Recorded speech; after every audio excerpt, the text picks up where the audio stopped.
collectors. Today we'll be talking about Transformers Legacy Predacon Sandstorm.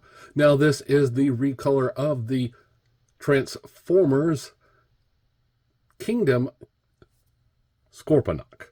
So Sandstorm was actually a Botcon figure back in the day, but now we have this regular version of him.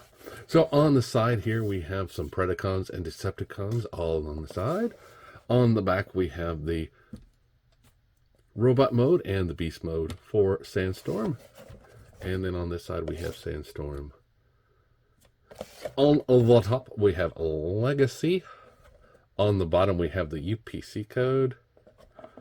So let's get this thing on the scale and see how much it weighs. Okay, Sandstorm is coming in right at 5.2 ounces. So let's get him off the scale and out to the box. Hey, open, damn it, open! Now to get them out of the box, all you simply do is cut this piece of tape at the bottom and then pull off the tab, pull these out, and there we go. See, we have the figure and we have the instructions inside of the box. Now all we have to do is snip these out and get him out of the package. And once you have him snipped out, all you simply do is just pull these pieces here. You will have to take the tail here and pull it out, and then just make sure you have all these legs free to get him out of the packaging. And there we go. And we can see, yes, he does fall apart very nicely. And if it does happen, all you have to do is simply just put these pieces back on. All they do is just clip on the back here on this section. And then all you do is just that. So yeah, it looks just like a Scorponok. We come with his B that we saw in the Beast Wars cartoon. And that does fit in his claw right there. Just simply put that in there. And then, or you can take these double missile launchers and put them in there as well. Both sides have a hole, so you can switch it up, rotate it around, whichever one you want to have. Hold those buttons. Now whenever you close the claw, you'll notice it doesn't close, so you'll have to rotate it around like this to get it to close. And you'll notice, yes, this is falling apart just like the other version did. Now, as far as movements go, this guy can look up, not down, turn his head right and left, do this much of a T pose, arms rotate around. He has a bicep swivel, single bend in the elbow, wrist on a swivel here, and the hands or his claws do open up that much. As far as the waist goes, he has a rotation for the transformation, and he does a pretty good split. Has a thigh rotation, and here's the forward and back. Single bend in the knee, ankles that swivel around, toes that go down to simulate his ankle, and he has this stand here for the claw. So not a bad looking figure. His tail does come up in this mode as well, and you have this little ball joint at the end of the tail. Unless you rotate around, get a nice little striking motion. He has all his little leggies back here, and they are not on ball joints. They're just basically static up to a certain point, just a mold. That's all they are. Now the transformation for this guy is not that bad. So we'll take this chest piece here. Okay, so to transform them, all we want to do is take these arms and bring them out.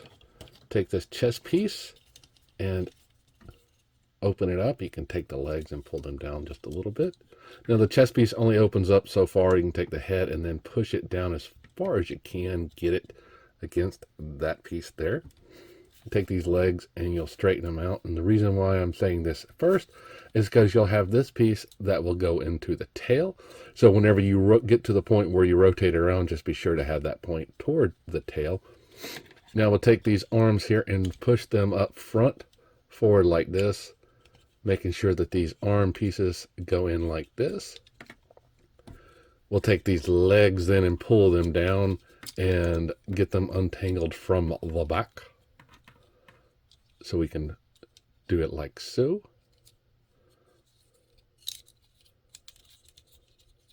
Take this piece, pull it out, and get something in here to pull that piece out there. And then take this piece and fold it over. We can then take these arms, pull them out, and then rotate them forward. The front claws, like so. We'll then take these leg pieces, and remember what I said about the back, so we'll take this, fold it up like so, push it in, pull it out, take this piece, rotate it around to where the leg goes in, and then we'll take this piece out, turn it around, and we got a little hole here for the actual foot. We'll push the leg inside the tail like so, and then align that piece there, and then we'll just push this piece through the tail and get it all set. Getting it lined up here. You'll see the tail. Then we can rotate this down like so. We take these leg piece here. I'll take it, push it in as far as it goes, and then push this piece to right there. And we can then take these leg pieces back and rotate them around to give the appearance that it is crawling towards somebody. Now you can take these pieces out and do it like so. That is up to you, but that makes these look a little weird for me, so that's why I like rotating them in. And there we go, his mode, his beast mode, sitting there.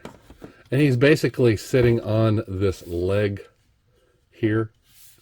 So you'll notice that's why it looks a little lopsided. And like I say, you can take the bee and put it in the claw that you want to. It's up to you. That way you don't lose it, like I am prone to. But yeah, that's it for his beast mode. This piece goes down, like I said that before. This stinger rotates around his head. Can kind of look up if you pull it off.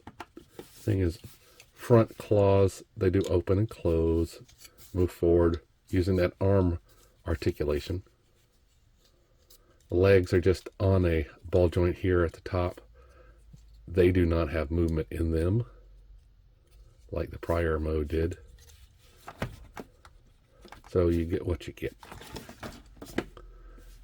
Now to get them back into robot mode, we'll just take this piece here, fold it down, push it back into the chest piece. Take these, fold them around, and get them in the back.